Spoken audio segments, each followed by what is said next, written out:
All right, people, you know that sound. It is the Unfiltered Band. It means another episode of Unfiltered coming your way here and now. Episode number 100. You can jump on board the Unfiltered Revolution at Casey Stern if you're on Twitter. And if you aren't, get on there now. Get into the Twitter bio, and you'll find the YouTube channel. You could subscribe, like, watch, and get all the videos, all the interviews, all the conversations in the episode through the first 100, including the 8-part Wildcard Series, all the one-on-ones, the rants, and much, much more. Jump on board YouTube for that. And, of course, welcome to everybody listening on Apple, Spotify, and everywhere else you get your podcasts. Let me first begin by thanking everyone who's jumped on board and supported this Unfiltered Revolution. This has been a ton of fun for me to kind of, begin the foray back into sports and doing what I love and getting to kind of build this thing from the ground level and be a part of it. And for everybody who's jumped on board and been helpful and creative and supportive, and the guests who have come on and everything else that we've done with the list. I'm just so thankful. So that I really appreciate all of that, and thank all of you. Of course, also thank our sponsors, who is always presented by our good friends at Bet Online. And with that, I tell you, football is back. Bet Online remains your number one source for all your football betting needs this season. You'll find the latest odds, matchup info, player news, and game trends. As your continued source for all your sports wagering info, Bet Online features live betting, free contests, live scores, and giveaways all season long. It's always the fastest and easiest way to bet all your favorite sports and events like MLB, MMA, tennis, boxing, and even golf. Head over to betonline.ag. That's betonline.ag. Join in and receive your 100% welcome bonus with your first deposit. Make sure to use the promo code BELIEVE, that's BLEAV, to receive your rewards. Bet Online, where the game starts. As we get started for this episode 100, we will do the following. We'll look in depth at Game 2 of the Mets and the Padres series and look ahead to Game 3 tonight and preview that. We'll also get a little bit of a recap on what happened in a crazy bananas kind of a baseball day yesterday in the postseason.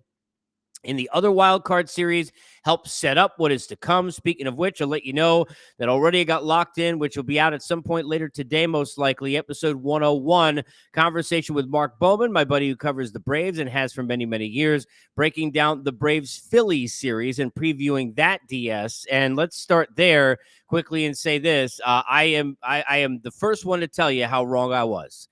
There is absolutely no way that I thought that the Philadelphia Phillies were going to be a team that would be viable to do anything, even though everybody could do, the whole, and it would be fair.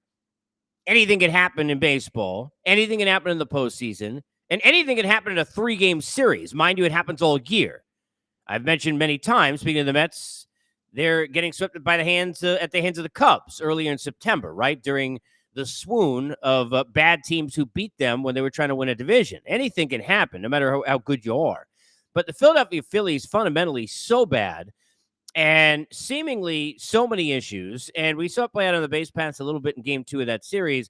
But the pitching of Zach Wheeler, Aaron Nola, I mean, these guys were terrific. I think you got to give a ton of credit to, Gene Segura and the guys who came up with clutch hits. I thought the tone setting of Bryce Harper in Game 2 with that home run early was big for them. And, they get to the bullpen. They have a comeback against St. Louis and in Game 1. And then in Game 2, Sir Anthony Dominguez, look, you strikeouts in big spots and get outs from Goldschmidt and Nolan Arenado in big innings when you're late in the game and you're trying to hang on and you're talking about 2 MVP candidates. That is not easy. That's a heck of a job by that Philly bullpen to pull together, find a way to get it through. You close out the offense of St. Louis, and the Phillies move on. I'll say this briefly because I know we're in the postseason mode here, but congratulations on amazing careers from Albert Pujols and Yadier Molina. I mean, we're talking about, and I understand people are going to say, well, they're not in the same category, but here's a category that they're in, even though, you've got echelons of Hall of Fame. They're both no-brainer Hall of Famers. And I say for me, it should be for everyone. I know Pujols is for everyone. There are people unbelievably who still seem to think Yadier Molina is not a Hall of Famer or think there's some conversation, and you're an idiot if you believe that, because there is no conversation. That dude's going to the Hall of Fame. He's one of the greatest catchers ever. And when you look at it, as great as Pudge was, and we're talking about behind the plate, regardless of, what infused or how, or, the changes were made offensively, or how great Mike Piazza was offensively, I didn't get a chance to watch Johnny Bench every day. I grew up watching, many great catchers, including defensively. I remember watching Benito Santiago throw from his knees. You had the pleasure of seeing and covering the careers of Joe Mauer and Buster Posey. There is nobody that's more of that floor general, that point guard on an NBA floor, that captain, that quarterback, that leader than Yadier Molina has been during my lifetime as a catcher. It's amazing what he has been able to do and the durability and being out there every day. People forget, Yadier Molina, a guy who was, trying to take the catching duties from a Mike Matheny, who eventually, many years later, would be his manager. He'd get 4 division titles, I think, with him, win a World Series. He'd get fired. Yadier Molina's still playing baseball, which is just amazing. Absolutely amazing. So, got to give a lot of credit. Amazing careers for Pujols and for Yadier Molina. Congratulations to them on unbelievable runs in this sport. And the Phillies move on. And we'll have more in episode 1-on-1 of that with my 1-on-1 with Mark Bowman. The Toronto Blue Jays. Most importantly, hopefully, George Springer and Bo Bichette will be all right after that collision, because that was as scary as you're going to get. But when you're a Jays fan right now, the only thing you're thinking about is just how scary it is, the idea. And I said this, and look, I was very wrong about this. I thought Jays were seemingly very dangerous. This is how much in a postseason could change in 2 days. They had played well down the stretch. They had, Manoah from the front end and was dominant down the stretch of the postseason, regular season going into the postseason. Then Cal Raleigh gets him for an early home run. And all of a sudden, that stage is set, and that tide turns quickly, right? You looked at their offense. They had the combination of the veterans and the leadership and the experience of guys like Springer and the young kids who can carry you, like the Bichettes and like the Vladdies. And look, Teoscar had 2 home runs yesterday. But for that comeback, the Seattle Mariners, give them a world of credit. They took it from Toronto. It's amazing the story that they put together this year, the job Scott Service and his staff has done, that Jerry's done putting together this team. It seems so long ago now that we were talking about Kelenic and whether or not he was going to start the season on time, and, meetings at like the Knights of Columbus where, owners were proving to be, just horrible humans and all kinds of stuff that was going on. It's not that long ago, 2 years ago. The kudos to the Seattle Mariners. Everything they've got going, that different day, a different hero mentality that they brought to the table. You got to give them a ton of credit. Seattle moves on and they play Houston. And not to be, sit there and sold in some kind of last place, but it was the first game yesterday and we went backwards. But, the Gonzalez home run, that scene, I watched that several times. What a scene that was in Cleveland. What an amazing job by the Guardians to send the Rays home, a team that is tested and gutsy and feisty under Kevin Cash. We know always seems to do more than they're supposed to, but the Guardians have been understated by everybody. They've been understated because they played in that Central Division, which was a crapshoot of kind of mediocrity for a long time this year with the Twins and the White Sox in some kind of a 3-team race in which they proved to be the one that will, to use the Survivor thing, outwill and outlast, and they did.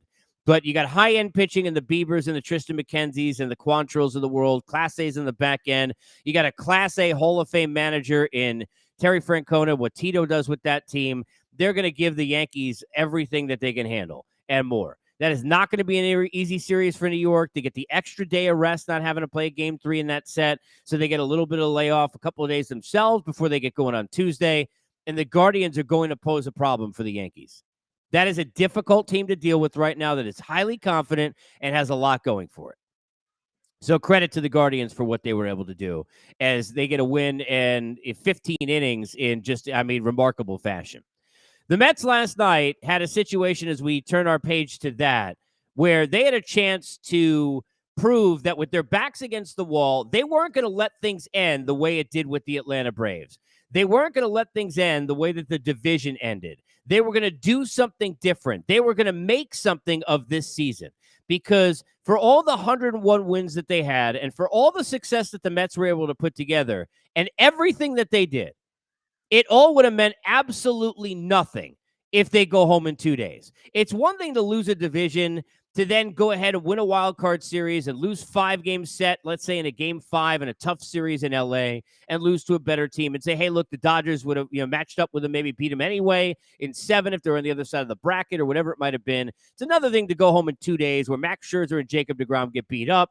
Scherzer loses game 1 7-1. All of a sudden, you're in a spot with deGrom where you don't know what you got.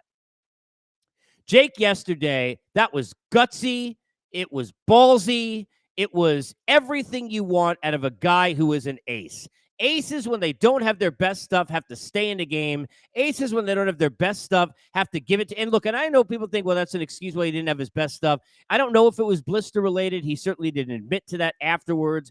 But I've never seen him go away from the fastball as much as he was in the middle of that game yesterday. This guy's not afraid. He was afraid of the confidence level of his ability to throw that fastball where he wanted it.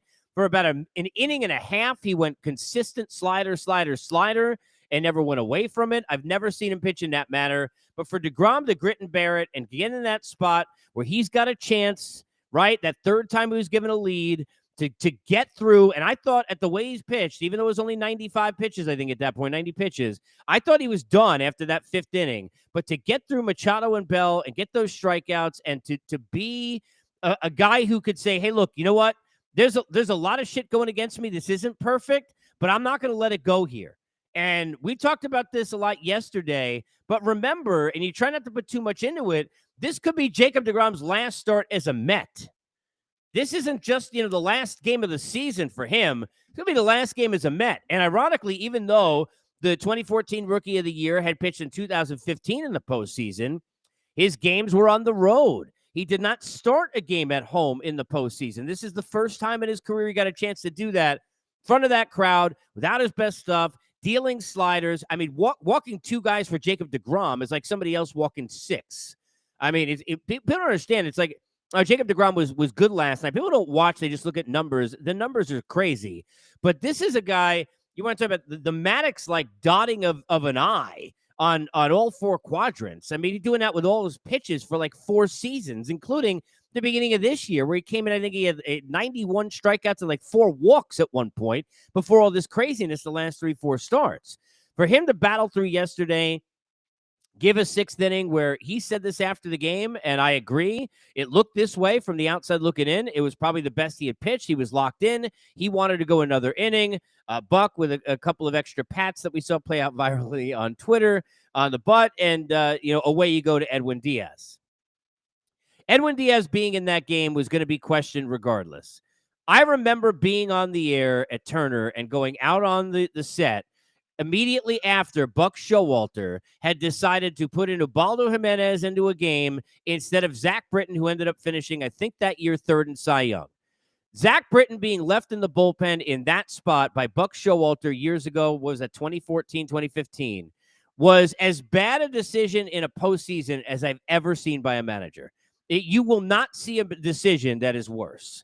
Only ones that are that bad. It is in that category up there. But for Buck to adjust and to learn, and this year we've seen this with him, and get into the analytics, and we've seen, look, Terry Francona handled things differently. I remember a few years ago being there when he had his first run with Cleveland, and he sat there and Andrew Miller, hey, you came over in this huge deal, but you're not the closer, right? You're not. Cody Allen's going to be the closer. Then in a series against Toronto where they were about to go to the World Series before the game, he says, hey, guys, I want to flip-flop. Miller, I'm going to go with you in the 9th. Allen, I'm going to go to you first. I mean, he was showing that it's going to be based on matchups and that there's not that closer walks in with a save situation 9th inning thing we're always used to.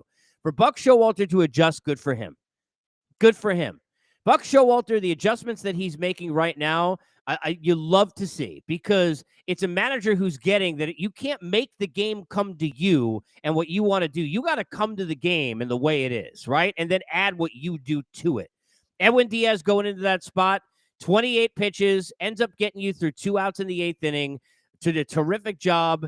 And, he said after the game, look, these guys know their bodies better than we do. He said after the game, hey, he thinks he can go more than 3 outs. I would expect that he's going to be able to go more than 3 outs in this game tonight. But, people were questioning after the layoff of time. Now, look, I'm not a pitcher, so I'm listening like everybody else to Coney talk about it. And everybody's having their own comments and former pitchers jumping in on Twitter about what it is. But, They don't want to play around. I mean, look what happened and how close it became with Ottavino even, and Otto's been great this year, where you got to have to bring in Lugo to even to just get the game. There's no out that's easy. There's no inning that's easy. There's no win that's easy. Look what happened to the Cardinals in game 1 of their series. Look what happened to the Blue Jays when they went home yesterday. I love that Buck left Diaz in. Screw it. You can't play for tomorrow. You got to get the hell to tomorrow. I'm with EP, my guy Eduardo Perez, when he was talking about that yesterday. You got to get to tomorrow. There's no tomorrow. There's only now. That's it. And that's how the postseason gets played when you win. You figure that shit out tomorrow. Because I don't know what the hell it's going to mean for today. I would expect that you could probably bring in Diaz for 4 or 5 outs. I think if you're going to end up in an 8th inning where Diaz is in a spot where he's got to face the heart of the order, he's going to come in the 8th. And then it's going to be, okay, we're going to have maybe even a lefty in Peterson and a righty in Ottavino or Trevor May or who knows who sitting there that are both double-barreled, right, while Diaz tries to get through the 9th. And then he'd be unavailable for a couple of days, maybe even in a game 1, and you'd handle it that way. But you got to win today. It's about winning now. So I expect Edwin Diaz, if it's an 8th inning, it's the middle of the lineup, that's where he's going to be. He's going to be in the 8th inning. And then people are going to be like, well, how the hell is he going to get through the 9th? Buck doesn't know, and neither do you or I, but they got to get to the 9th. And what they did was they gave the offense more of an opportunity yesterday. So good to see the competitive at-bats from Francisco Lindor during yesterday's game. It was so important. He has not had those a lot lately in the last few weeks.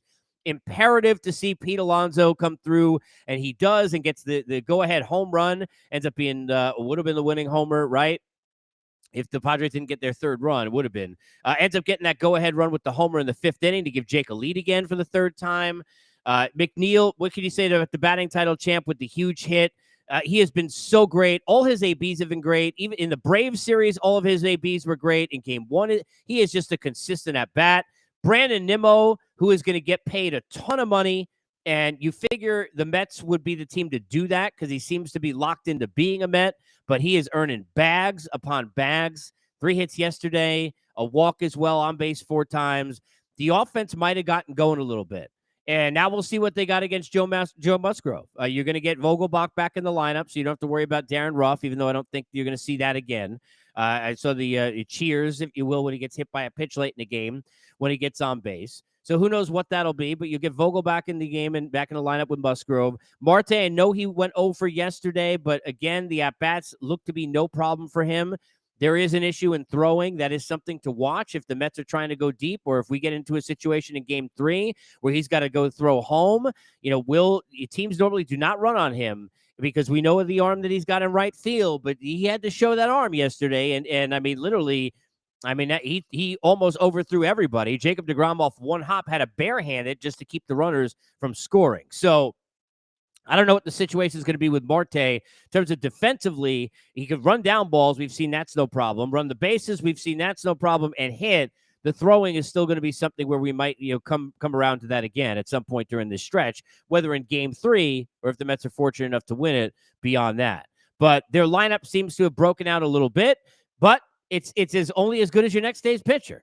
And Joe Musgrove can deal. And he's got a great story where he's a hometown kid who's got a chance to, even though he's on the road, put on that Padre uniform with the big contract now and go send that team to L.A. to go play.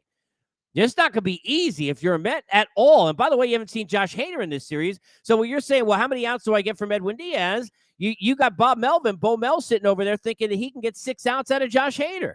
And maybe even more than that, whatever the hell you need. Who knows how far and how deep they're going to have to go into that Hader scenario, if you will, to try and close this out. It's going to be a race to see who can get to the dominant ends and the bullpen pieces that you want to put in there. What you don't want to have is a situation where Musgrove doesn't go pitch well and Bomel early in the 3rd inning needs to figure out where to go. And you don't want to have that on the other side if you're Buck, where I love the fact that I don't want to see anybody injured. But with Joely Rodriguez getting injured, Taijuan Walker now back on the roster, I think that's a key thing because he now can be the guy who can come in after Bassett if he screws up early and has a blip where he sits there and goes only 2-3 innings again, like happened in the Braves start. Because Tyler McGill is not the guy I want out there. Look, love Big Drip. Look what he did as a starter. Love his future. Love his potential. But he looked terrible. I got no confidence in him whatsoever out of the bullpen, 0. And I think that to have Taijuan Walker back in that mix and add him in, the fortunate nature, again, not wishing injury on anybody, but of Joelly's injury with that shoulder, to bring Taijuan Walker back to the roster, I think is huge. He could now be that guy, perhaps, if Bassett is to struggle early tonight in Game 3. It's going to come down to the best players play. Soto and Machado, what they're going to have to be the best players on the Padres for the Padres to win, and Musgrove, right? And Hader. And it's going to be Diaz. It's going to be Bassett. It's going to be Lindor, Alonso. It's going to be that way. The big players got to come through. But this is what it's all about. So it's all about. You got seasons on the line. You got, we mentioned Jake. That could have been his last start. Maybe not. You think Max wants to get a chance to go in? He'd probably be ready for a Game 2 in an LA series. You think the Padres want to have a chance to knock out the Dodgers after what they've had to deal with in that division the last couple of years and show that they're not the little brother? Both these teams are going at it with all the marbles or all going home. Golf course, 1-2-3 Cancun, or 1-2-3 I love LA. And I mean, this is what it's all about in the postseason. No other baseball games today. One game tonight, Citi Field in Queens. All the spotlight is there, and it is going to be absolutely freaking bananas. Jump on board to Twitter at Casey Stern with me all day throughout the day and night. I'll be talking baseball with you and chat with you about whatever you want. Episode 101. I'm going to be doing previews of each of the series. That'll be Mark Bowman jumping me on board with the Braves on a Braves-Phillies preview. That coming out later today, so check out for that. Thank you to everybody who's been part of these first 100 episodes. Enjoy the baseball tonight at Citi Field. If you're going there, I am so damn jealous. Enjoy the hell out of this scene in Queens. Be rowdy. If you're a Padre fan, good luck to you. If you're a Met fan, good luck to you. And let's get this thing going, because this first round has given us this new round already some crazy moments. You got it in the second game in Cleveland. You got it in the first game of that series between the Cardinals and the Phillies. You got it in that second game of that series between the Mariners and the Jays and that comeback. And so far in these first two games, look, the last game, it took, with Morihone on the mound, I mean, I don't know what's going on with his pitch comm, but, that game seemingly took like 4 days yesterday. But, there's been a lot of angst, a lot of anxiety, but it hasn't been a crazy finish yet, right? 7-2, 7-1, or whatever it was, game 1, 7-3 yesterday, even though you got to have, tying run at the plate. So more interesting, certainly, as Lugo gets that last out on a grounder. But will we get some drama with everything on the line at Citi Field? And who's going to get the big hit? Who's going to make the big mistake? Who's going to go ahead and capitalize? Who are the heroes of October tonight? Enjoy Game 3. I'll catch you along the way. This is Unfiltered, presented by our good friends at BetOnline.